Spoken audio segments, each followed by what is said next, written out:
The Squire's Tale, Pars Prima, First Part. At Sarra, in the land of Tartary, there dwelt a king that warred Russie, through which there died many a doughty man.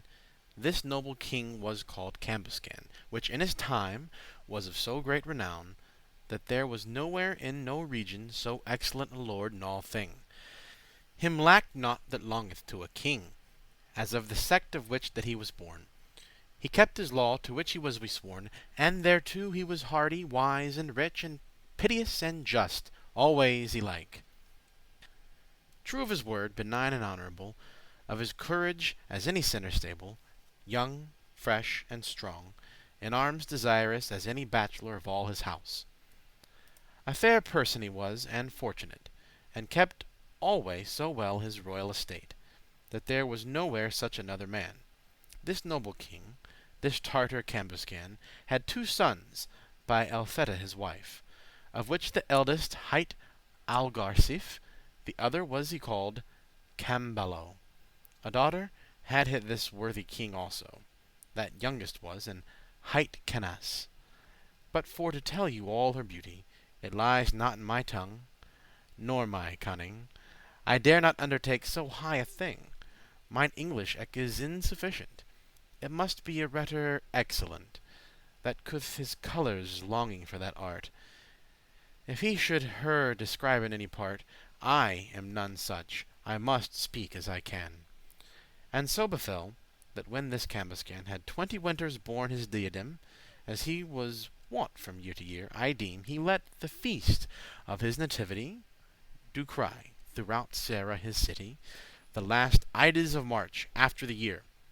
Phoebus the sun full jolly was and clear, for he was nigh his exaltation in Mart's face, and in his mansion in Aries the choleric hot sign full lusty was the weather and benign, for which the fowls against the sun sheen, what for the season and the young green. Full loud sang their affectations, them seemed to have got protections against the sword of winter keen and cold. This Cambuscan, of which I have you told, in royal vesture sat upon his dais, with diadem, full high in his palace, and held his feast so solemn and so rich, that in this world was there none it lich, of which if I should tell all the array, then would it occupy a summer's day, and eke it needeth not for to devise at every course the order of service. I will not tellen of their strange shows, nor of their swains, nor of their heronsoes. Eke in that land, as tell knights old, there is some meat that is full dainty hold, that in this land men reck of it full small. There is no man that may reporten all. I will not tarry you, for it is prime, and for it is no fruit, but loss of time. Unto my purpose I will have recourse. And so befell that, after the third course, while that this king sat thus in his nobley, hearing his minstrels their things play before him at his board deliciously, and at the hall door all suddenly there came a knight upon a steed of brass, and in his hand a broad mirror of glass. Upon his thumb he had of gold a ring, and by his side a naked sword hanging. And up he rode into the high board. In all the hall was there not spoke a word, for marvel of this knight, him to behold. Full busily they waited, young and old.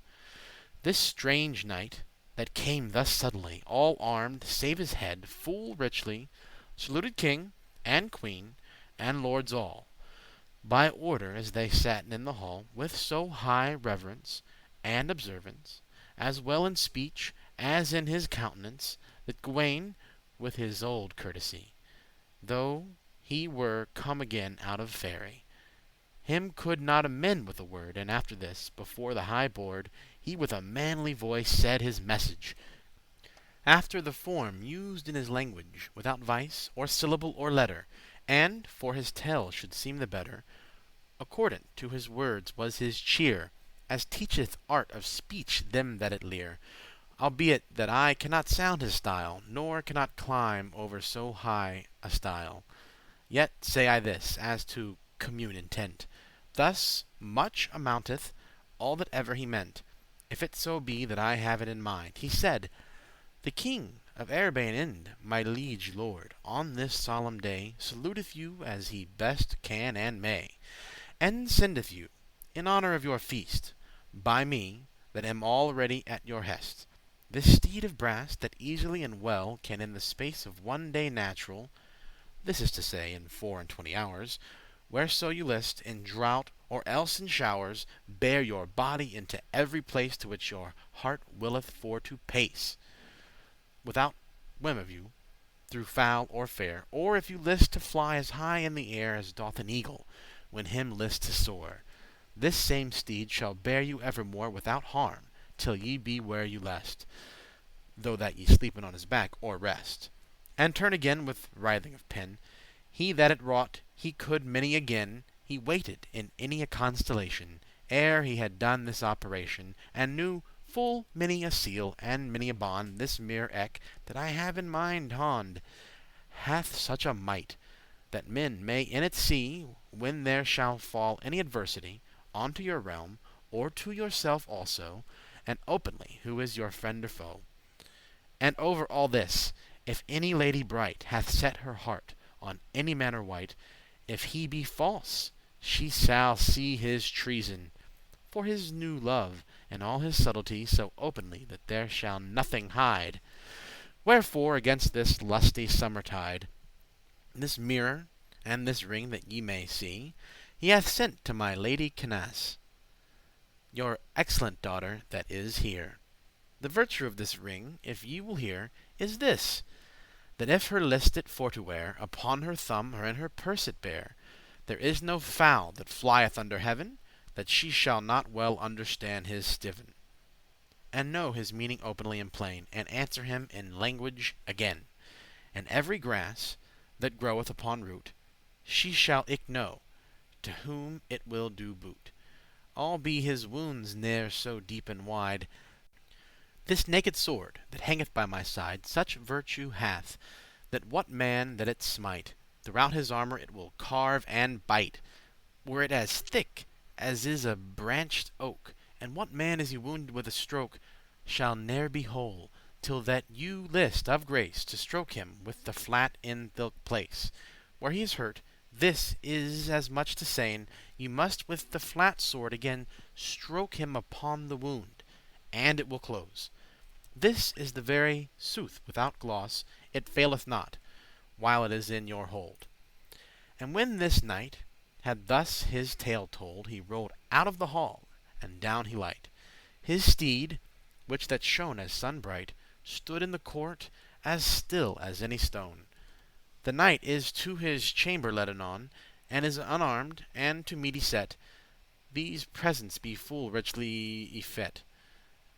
This is to say, the sword and the mirror, and borne anon into the high tower, with certain officers ordained therefor. And unto Canace the ring is bore solemnly, where she sat at the table, but secretly without torn any fable.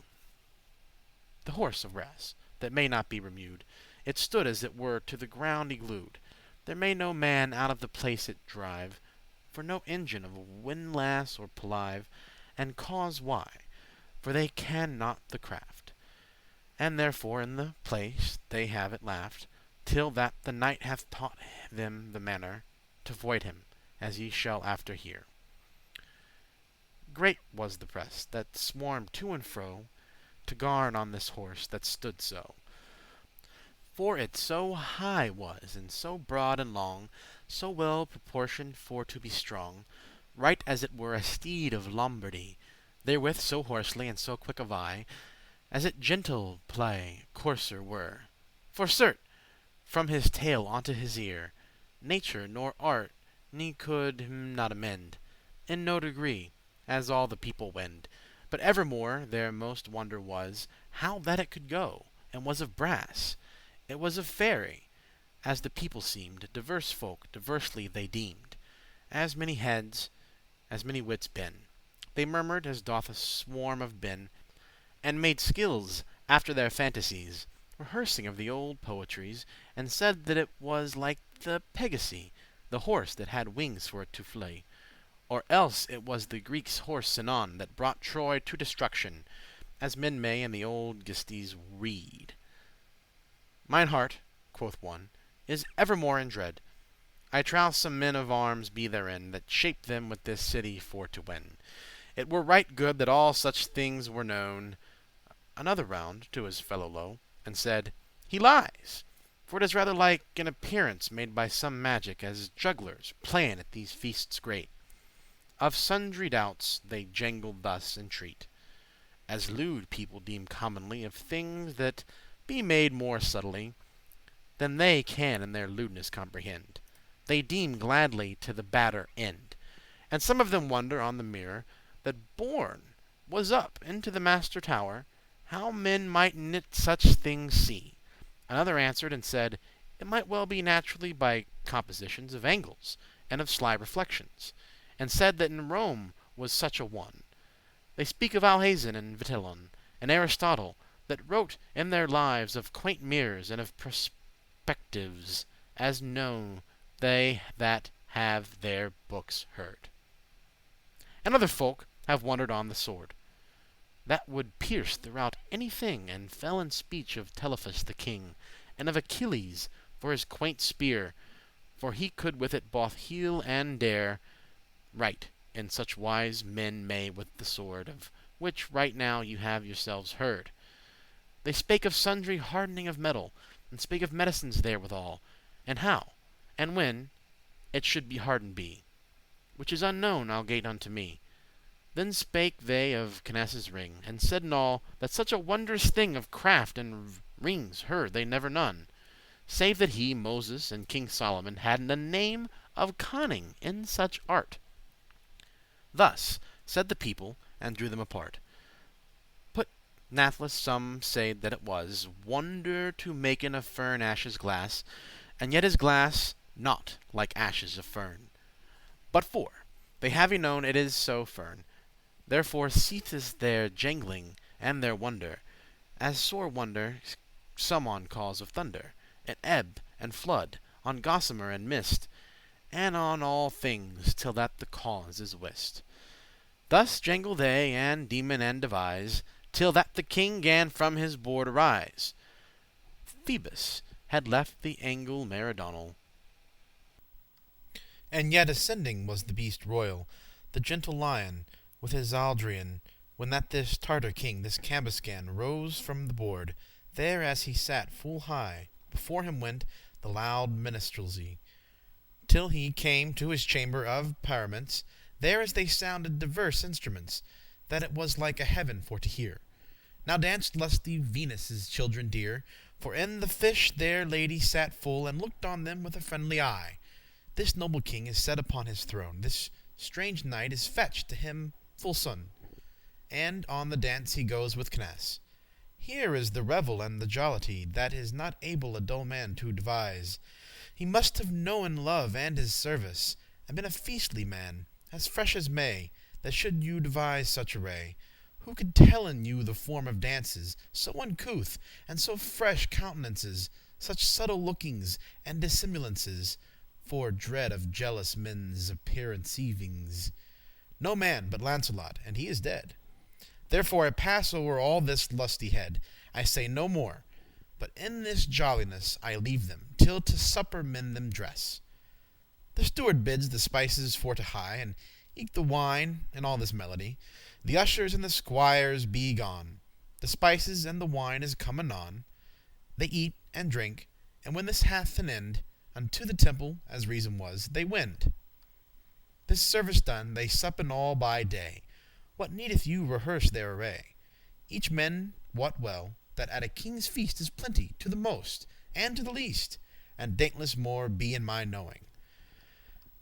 As after supper went this noble king To see the horse of brass, with all a rout Of lords and of ladies him about.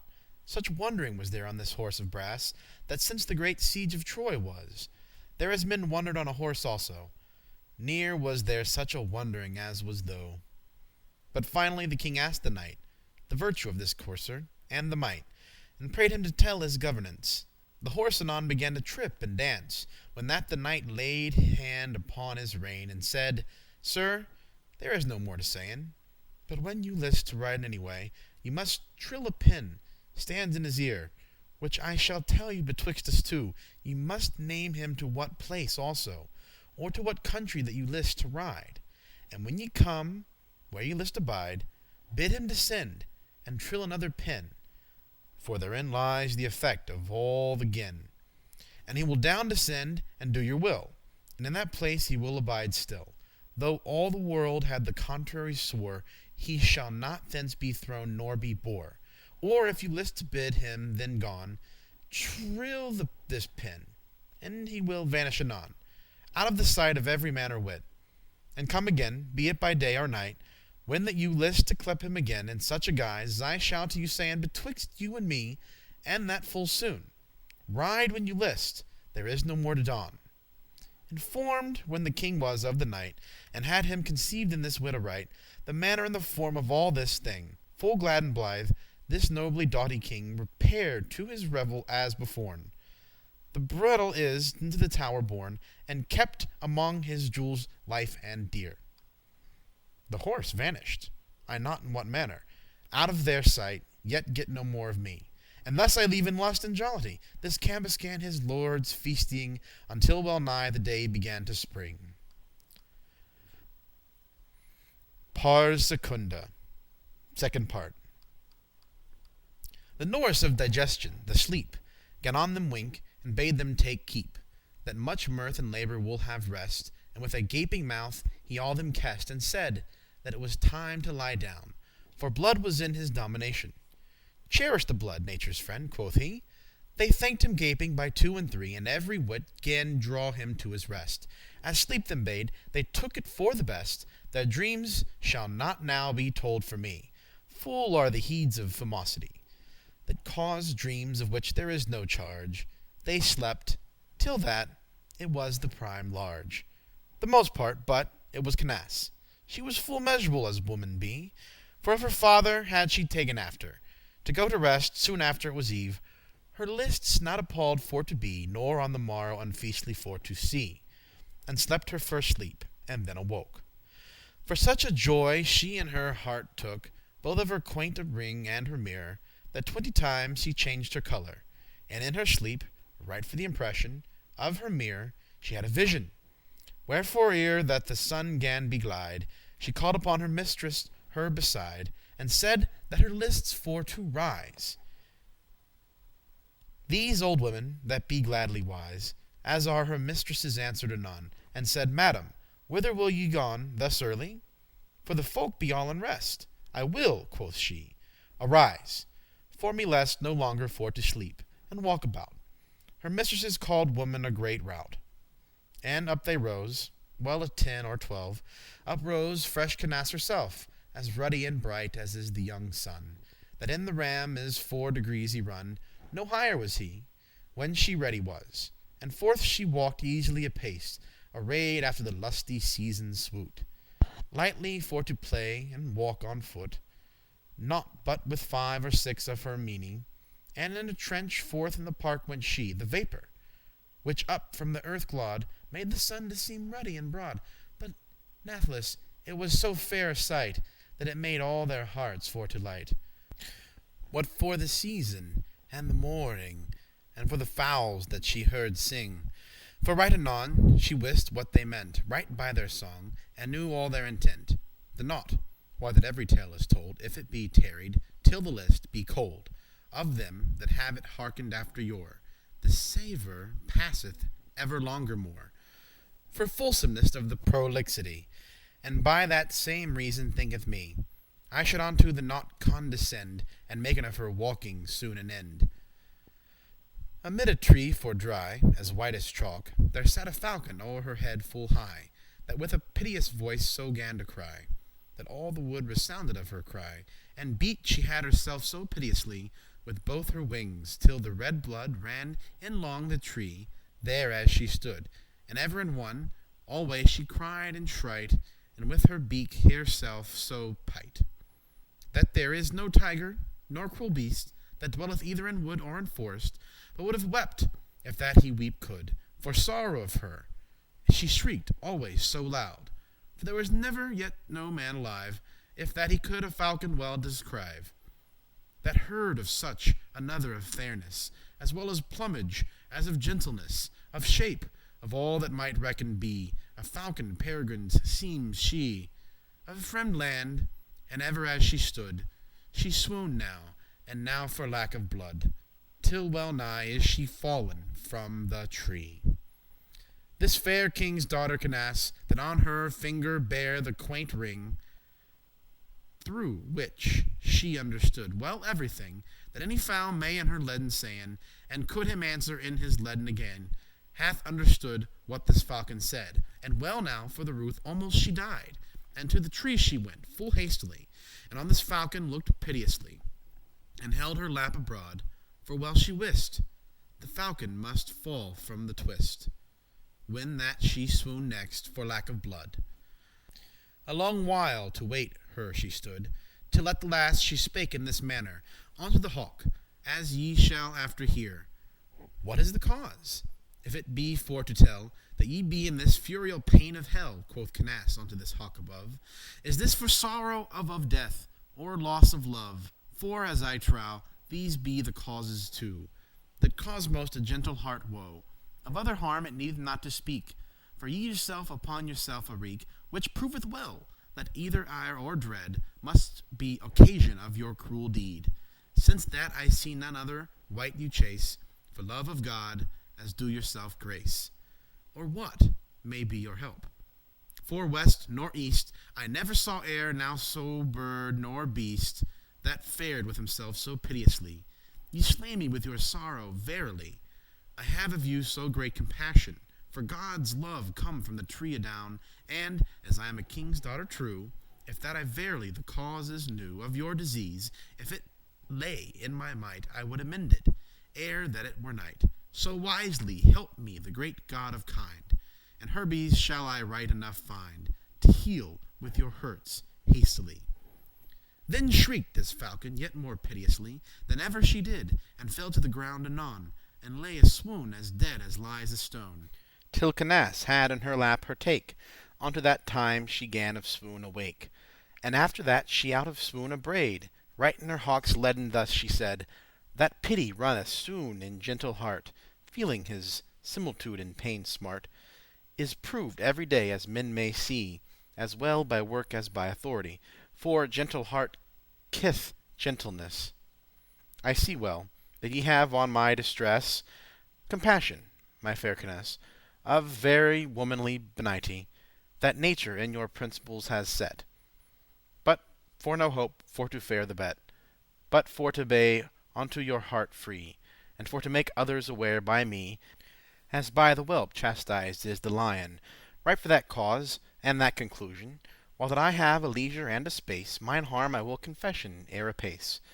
And ever while that one her sorrow told, the other wept, as she to water hold, till that the falcon bade her to be still, and with a sigh right thus she said her till, where I was bred, alas, that like that day, and fostered in rock of marble gray, so tenderly, that nothing ailed me. I wist not what was her adversity, till I could flee full high under the sky. Then dwelled a tercelet me fast by, that seemed a well of all gentleness. All were he full of treason and falseness. It was so wrapped under humble cheer, and under hue of truth in such manner, under pleasance and under busy pain, that no wight weened that he could feign. So deep in grain he dyed his colours, right as a serpent hides him under flowers, till he may see his time for to bite. Right so this god of love's hypocrite did so his ceremonies and obeisances, and kept in semblance all his observances, that sudden unto gentleness of love. As on a tomb is all the fair above, and under is the corpse which that he wet, such was this hypocrite, both cold and hot, and in this wise he served his intent, that save the fiend none wist what he meant, till he so long had weeped and complained, and many a year his service to me feigned, till that mine heart, too piteous and too nice, all innocent of his crowned malice, for feared of his death as thought me, upon his oaths and his surety, granted him love on this condition, that evermore mine honour and renown were saved, both privy and apert. This is to say that after his descent I gave him all my heart and all my thought, God wot, and he that other waste not, and took his heart in change of mind for aye. But sooth is said, gone since many a day, a true wight and thief think not one. And when he saw the thing so far y gone, that I have granted him fully my love, in such a wise as I have said above, and given him my heart as free, true, as he swore that he gave his heart to me.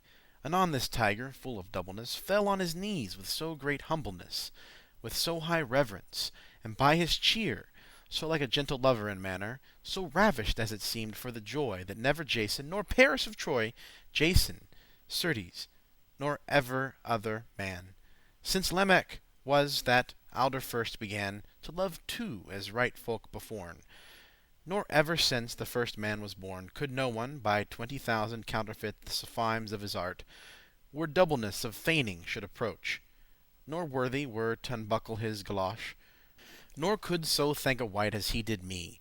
His manner was a heaven for to see, to any woman, were she ne'er so wise, so painted he and kempt at point devise, as well his words as his countenance, and I so loved for his obedience, and for the truth I deemed in his heart, that if so were that anything him smart, all were it ne'er so light, and I it wist.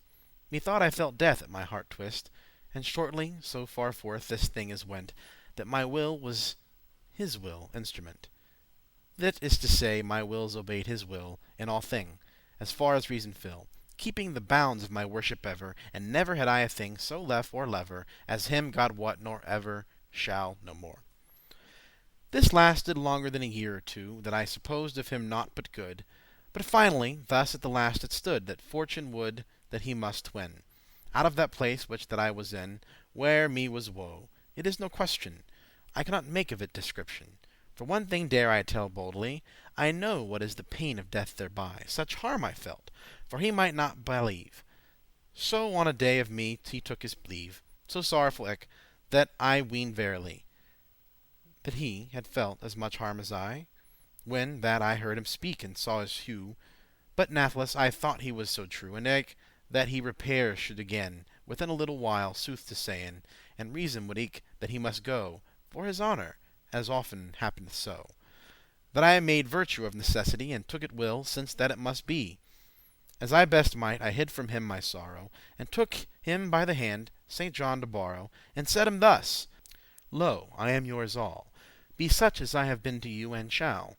What he answered it needs not to rehearse. Who can say bet that he, who can do worse? When he had all well said, then had he done. Therefore That shall behoveth eat with the fiend, him thus a heard I full say. long spoon. So at the last he must forth his way, and forth he flew, till he came where him lest.